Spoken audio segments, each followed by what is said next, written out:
The year was 1637, and the air in England was thick with tension. Civil war loomed on the horizon. But for John Owen, the real battle was being fought within his own soul. It was a battle that would shape his life and his theology in ways he could never have imagined. Imagine a young man, barely in his 30s, sitting alone in a dimly lit room. His eyes are sunken, his face pale. For months, he has been consumed by a deep, dark melancholy. He avoids conversations, barely speaks. And when he does, his words are disjointed and confusing. His friends and family are worried, but they can't reach him. They don't understand the turmoil that is tearing him apart.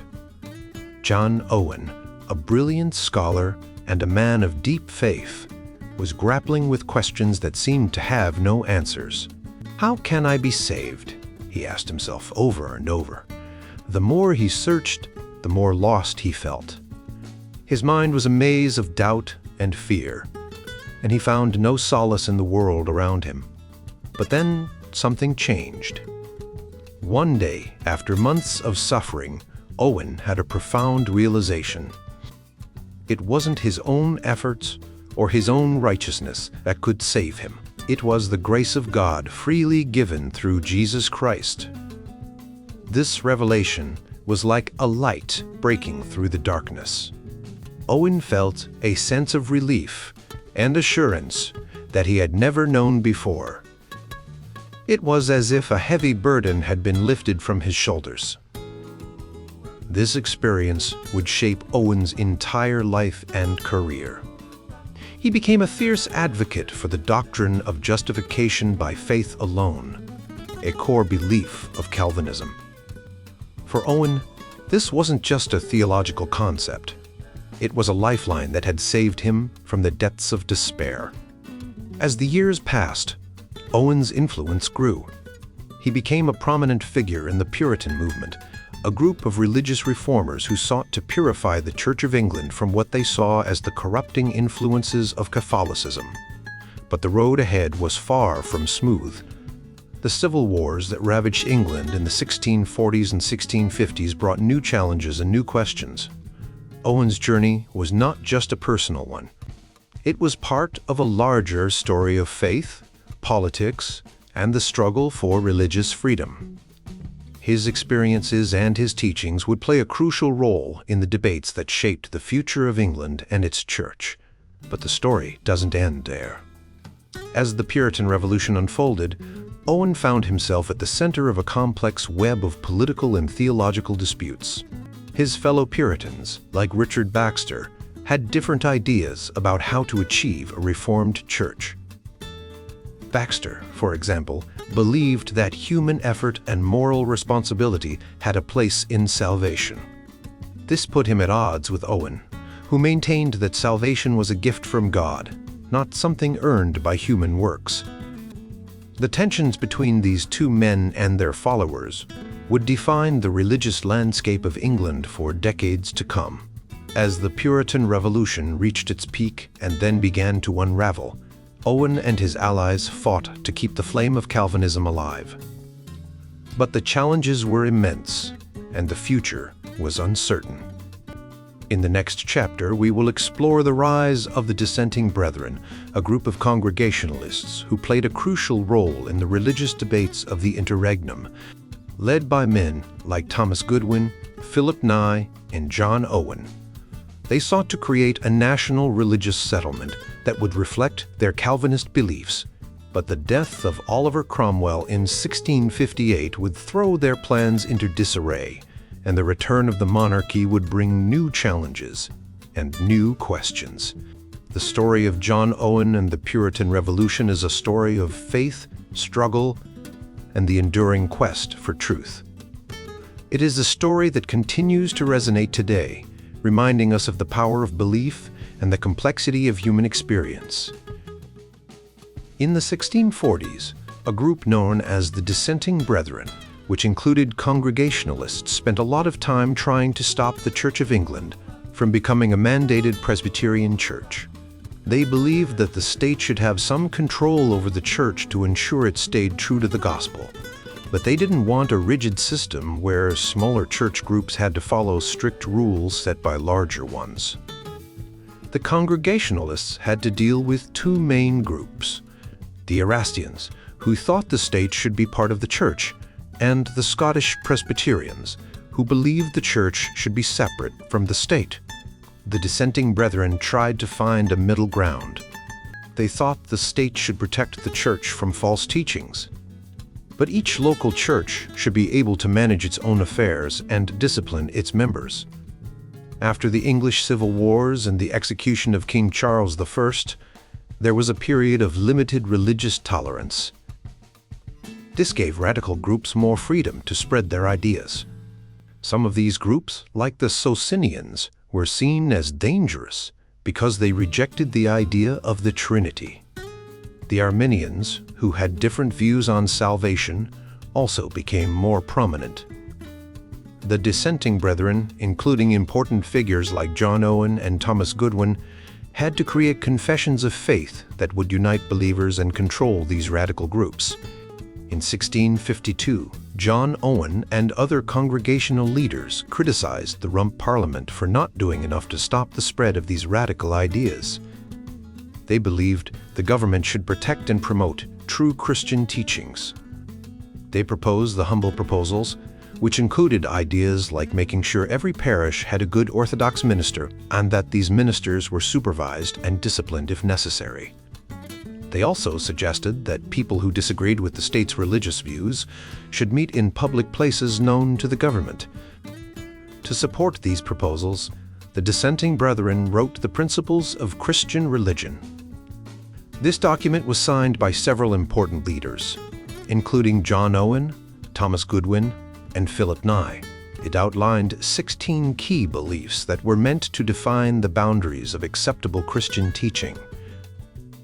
The document was designed to be broad enough to include a wide range of Reformed Christians, but strict enough to exclude groups like the Socinians and Arminians. The Principles of Christian Religion were structured to follow the Apostles' Creed, a traditional statement of Christian belief. This structure was meant to show that the dissenting brethren were not trying to create a new, narrow set of beliefs, but were instead grounding their views in the long history of Christian teaching. The document emphasized the importance of the Creator and the role of Jesus Christ, and it affirmed the basic beliefs of the Reformed faith.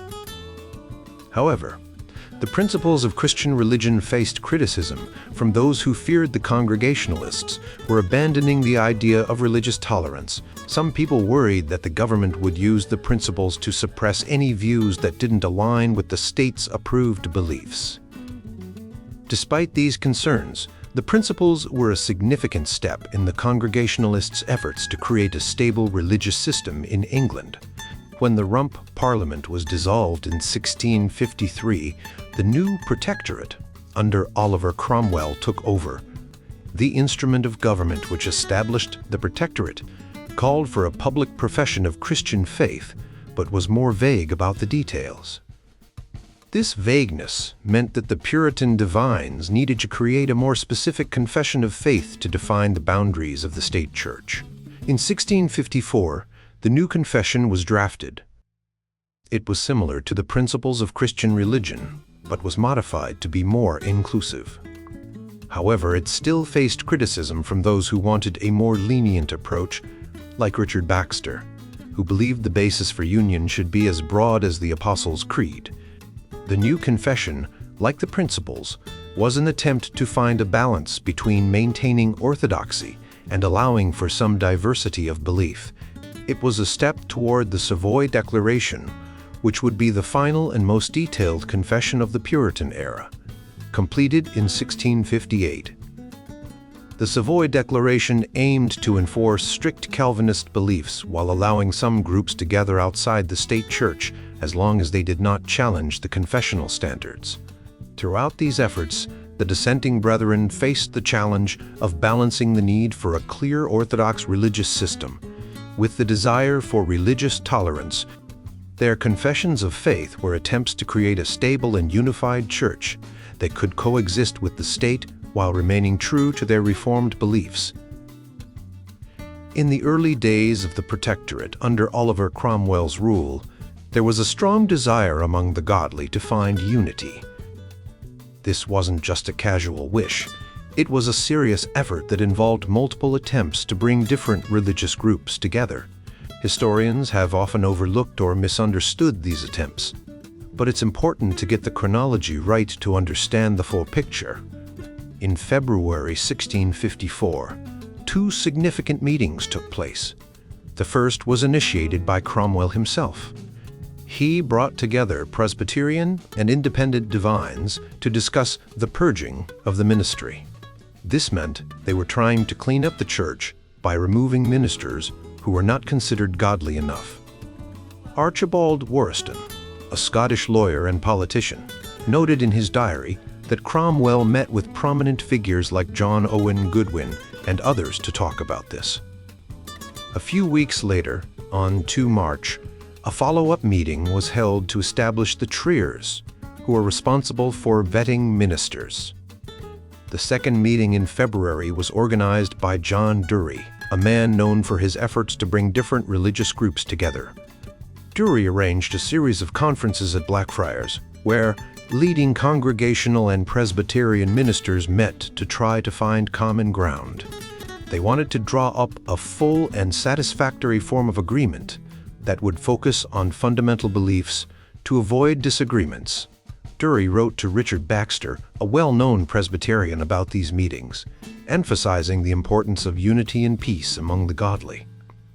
In April, another significant event took place. John Dury, at the request of Richard Baxter, convened a conference between Congregationalists and Presbyterians. This meeting was held to address the differences between the two groups and to find a way to walk together in unity. The participants included notable figures from both sides, such as Thomas Goodwin, John Owen, and others. They were tasked with finding a way to reconcile their differences and work towards a common goal. By November, the need for a clear statement of faith was becoming more pressing. Parliament had already established a functional church settlement, but theological boundaries were still unclear. To address this, a subcommittee of 10 ministers was created to draft a new confession of faith. This group met in the Jerusalem Chamber, a significant location that had historical importance for the divines.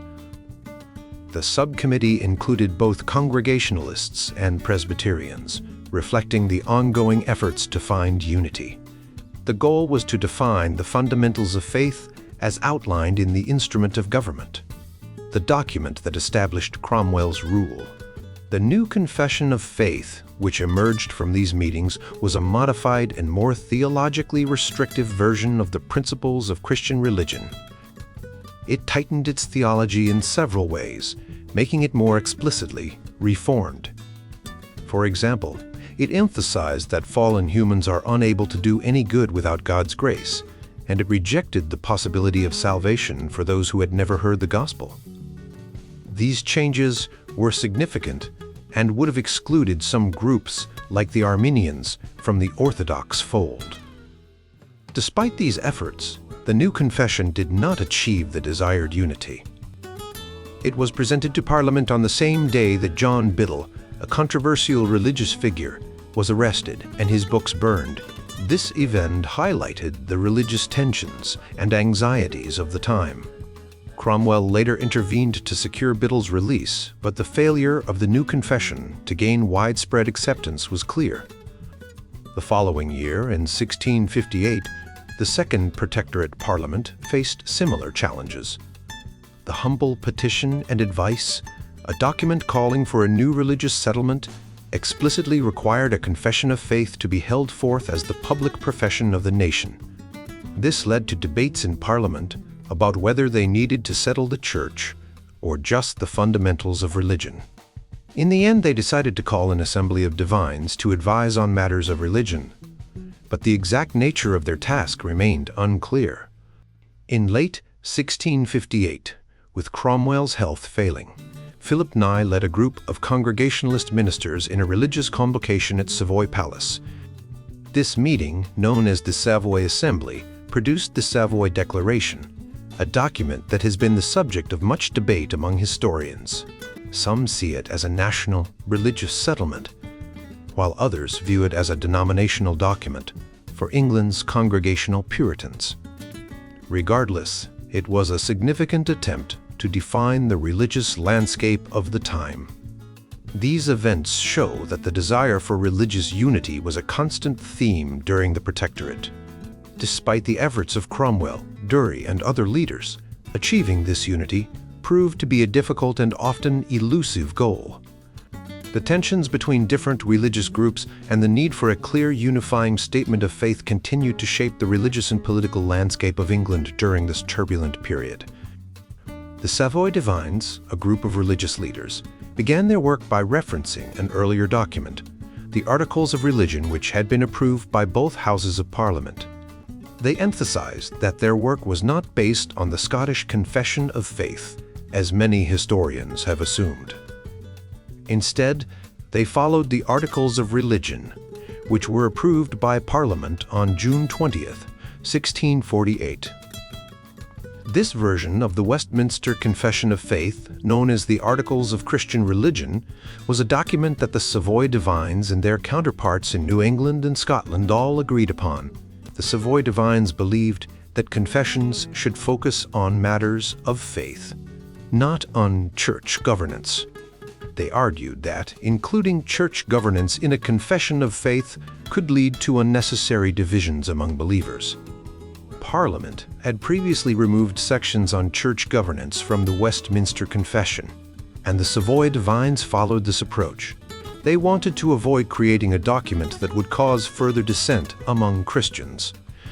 One of the key points in the Savoy Declaration was its strong emphasis on the doctrine of the Trinity.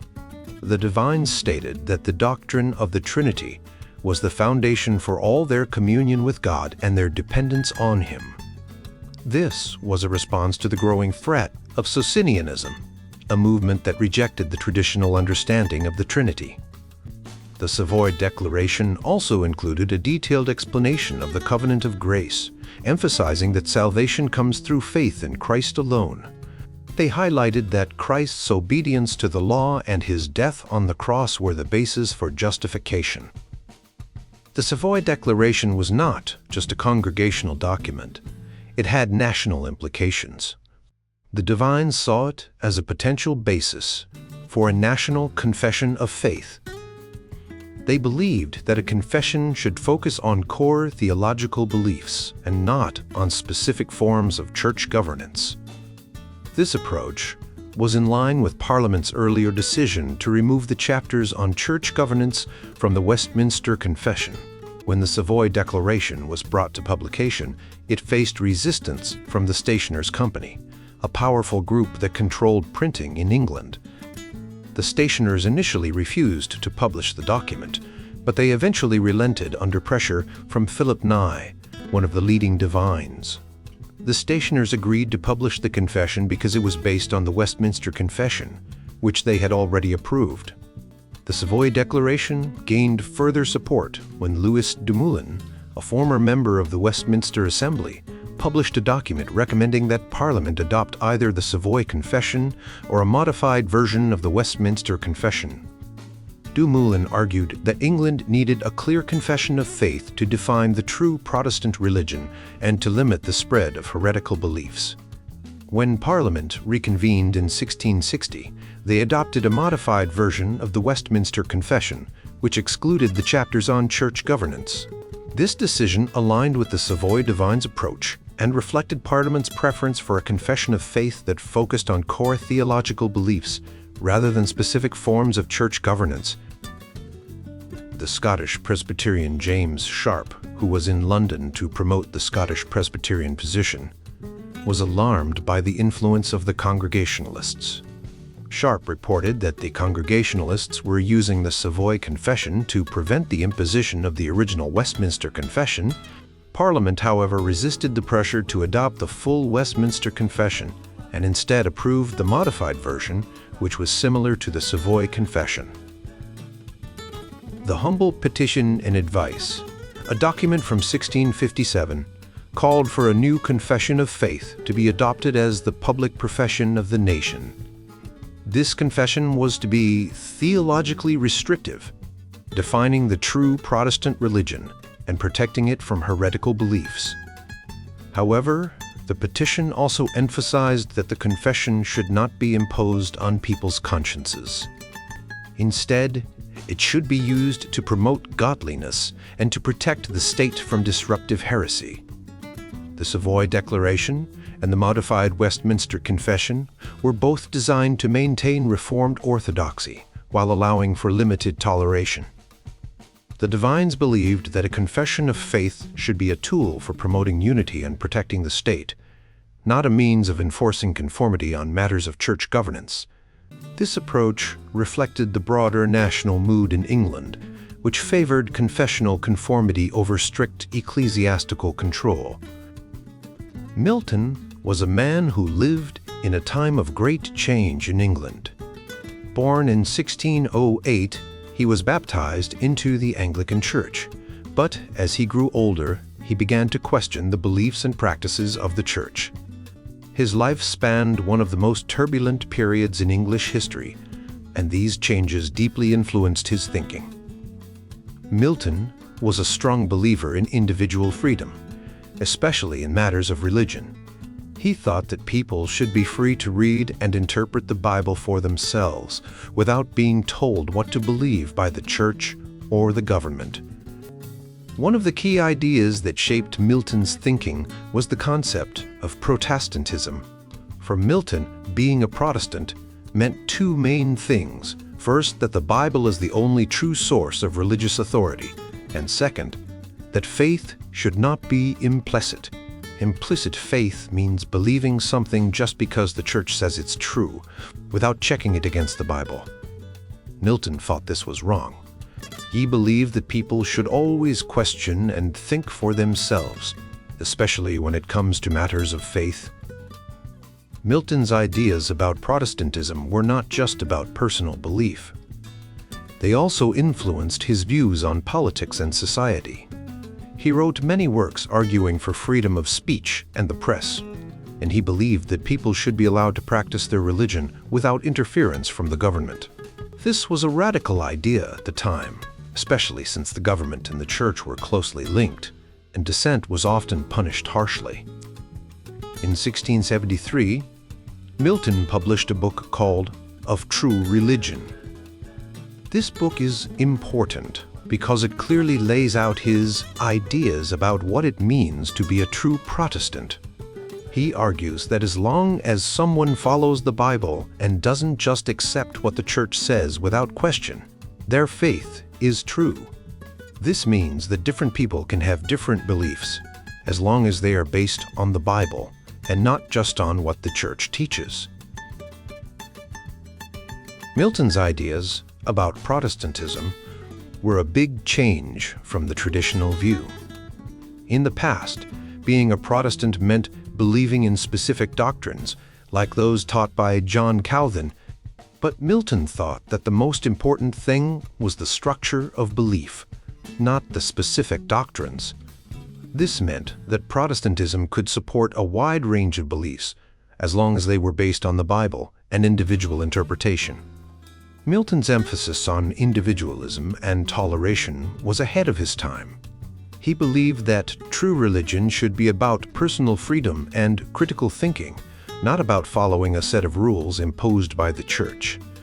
This idea was very influential and helped pave the way for the Enlightenment, a period in history where people began to value reason and individual rights even more. Milton's life and work show how a person can use their beliefs to challenge the status quo and fight for a better world. His ideas about Protestantism, individualism, and toleration continue to be relevant today, reminding us of the importance of thinking for ourselves and standing up for our beliefs. John Calvin and Theodore Beza were two of the most influential figures in the Protestant Reformation. They strongly criticized the Catholic Church for its teaching that the common people or laity didn't need to understand all the details of their faith. Instead, they could rely on their priests to guide them.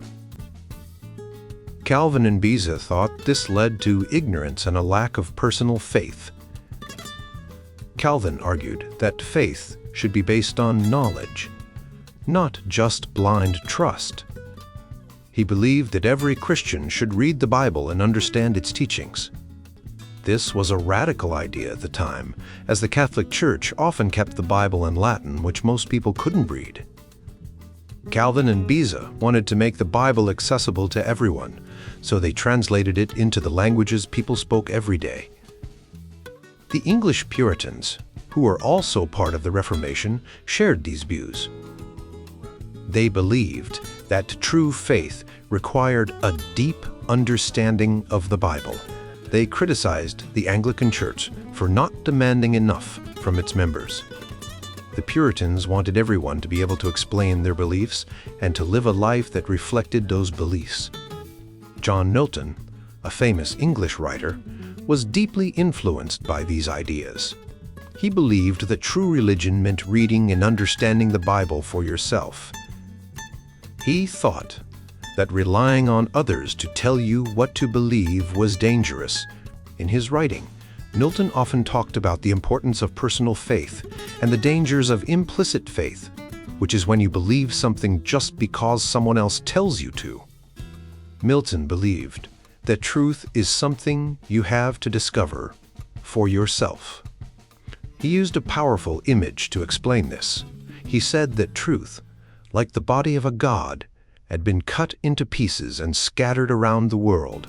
It was the job of every Christian to gather these pieces and put them back together. This meant reading the Bible, thinking about its teachings, and deciding what you believe. Milton was especially critical of people who didn't take this responsibility seriously. He described a wealthy man who was so confused by different religious ideas that he just picked a popular religious leader to tell him what to believe. For Milton, this was a form of heresy because the man had not made the effort to understand his own faith. He saw this as a betrayal of the true purpose of religion, which is to have a personal relationship with God. Milton's ideas had a big impact on how people thought about religion. He believed that everyone should be free to read the Bible and form their own beliefs. This led him to advocate for religious tolerance. He argued that no one should be forced to believe something they don't understand or agree with. This was a very progressive idea at the time, and it helped shape the way people think about religious freedom today. Milton also believed that true faith required effort. He thought that everyone, no matter their job or social status, should make time to read and study the Bible. He quoted Jesus, who said that while many things can cause worry, one thing is needful. Luke chapter 10, verse 41-42. For Milton, that one thing was understanding and living by the teachings of the Bible. Milton's ideas about personal faith and religious freedom were revolutionary. They challenged the authority of the Church and emphasized the importance of individual responsibility. His writings continue to influence how people think about religion and personal belief today. Milton believed that people should take responsibility for their own faith. He thought that some Christians, who called themselves believers, didn't really want to understand their religion deeply. They preferred to rely on others to tell them what to believe, which Milton saw as a big problem. He called this implicit faith and believed it was a form of heresy. Milton argued that true Christians should study the Bible themselves and form their own beliefs. He used the example of a merchant who doesn't understand his own business to illustrate this point. Just as a merchant who doesn't know his trade is likely to fail, a Christian who doesn't understand their faith is likely to drift into error. Milton feared that this lack of personal understanding could lead to popery, or the establishment of a powerful church authority that dictates what people should believe. Milton believed that reading the Bible regularly and seriously would help prevent this. He thought that if people studied the scriptures, they would be less likely to accept the teachings of a church or state that tried to control their beliefs. This idea was central to his understanding of Protestantism, which he believed should be based solely on the Bible. Milton's views on Protestantism influenced his political ideas. He believed that because Protestants must derive their faith from the Bible, they should tolerate different interpretations of Scripture. He argued that not tolerating different views would spread implicit faith, which he saw as harmful. This led him to support the separation of church and state, a position that seems modern and liberal today. In his tract, A Treatise of Civil Power, Milton explained that Protestants should only accept the Bible as their authority. He believed that the conscience, guided by the Holy Spirit, should be the final judge of what the Bible means. This meant that no one, not even the church or the state, should force their interpretation on others. Milton saw attempts to impose beliefs as a form of tyranny, similar to the Pope's authority in the Catholic Church. Milton also argued against the idea of a state church, which he called a civil papacy. He believed that if the state determined what people should believe, it would be no different from the Catholic Church, imposing its beliefs. This was dangerous because it led to implicit faith, which Milton saw as the greatest heresy. Milton's views on toleration extended to his arguments against censorship.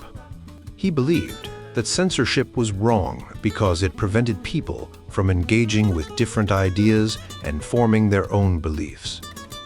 He thought that a free press was essential for people to explore and debate different interpretations of the Bible. This, he believed, was the only way to develop a deep personal faith. Milton even went further, arguing that Christians should actively engage with different beliefs, including those they might disagree with. He cited a Bible verse that says, "Prove all things, hold fast that which is good." This meant that Christians should not only tolerate different views, but should also read and consider them seriously. This engagement, he believed, would help confirm the truth of their own beliefs. Milton's theological principles shaped his political views. He didn't support a free press or toleration because of abstract ideas about rights. Instead, he believed that the nature of Protestantism required these positions. Christians, he thought, should be free to work out their own faith, and any attempt to enforce belief was a return to the kind of religious control he saw in the Catholic Church. Milton's commitment to personal faith and the study of the Bible led him to write De Doctrina Christiana, a detailed treatise on Christian doctrine. In this work, he explained that he had resolved to rely on his own understanding of the Bible rather than on the teachings of others. He believed that each person should investigate and understand the Bible for themselves with the utmost diligence. This personal commitment to understanding the faith was at the heart of Milton's work and his life. John Milton, a famous writer from the 17th century, had very strong beliefs about religion and faith. He thought that everyone should think for themselves and not just believe what others tell them. For Milton, the most important thing was to read the Bible, the holy book of Christians, and decide what to believe based on what it says, not what a church or a priest says. Milton believed that to truly have faith, you need to understand what you believe in. He spent a lot of time studying the Bible and other religious texts to figure out what he thought was right. He even wrote a book called De Doctrina Christiana, where he explained his own understanding of Christianity. This book was very important to him because it showed that he had thought deeply about his faith and had come to his own conclusions. Milton knew that his ideas would be controversial. He believed that people should be free to question and discuss different religious ideas without fear of punishment. He thought that this kind of open discussion was essential for true religion. He said, "Without that liberty, there is no religion, no gospel. Violence alone prevails." This means that if people can't freely explore and talk about their beliefs, then they aren't really practicing their religion. They're just following rules out of fear.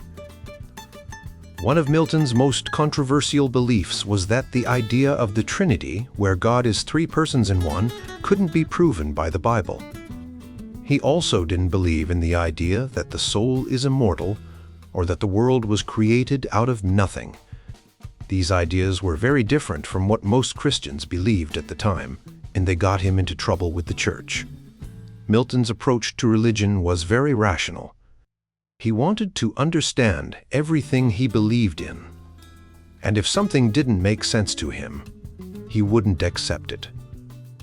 This led him to reject many traditional Christian doctrines. He believed that true faith had to be personal and based on understanding, not just on following what others said. Milton's ideas had a big impact on how people thought about religion and freedom. He believed that everyone should have the right to think and believe what they want, as long as they are guided by the Bible. This idea of individual freedom and the importance of personal belief became very important in later years, especially during the Enlightenment, a time when people started to question old traditions and think more about reason and science. In the end, Milton's life and work show us the power of thinking for yourself and the importance of freedom in religion.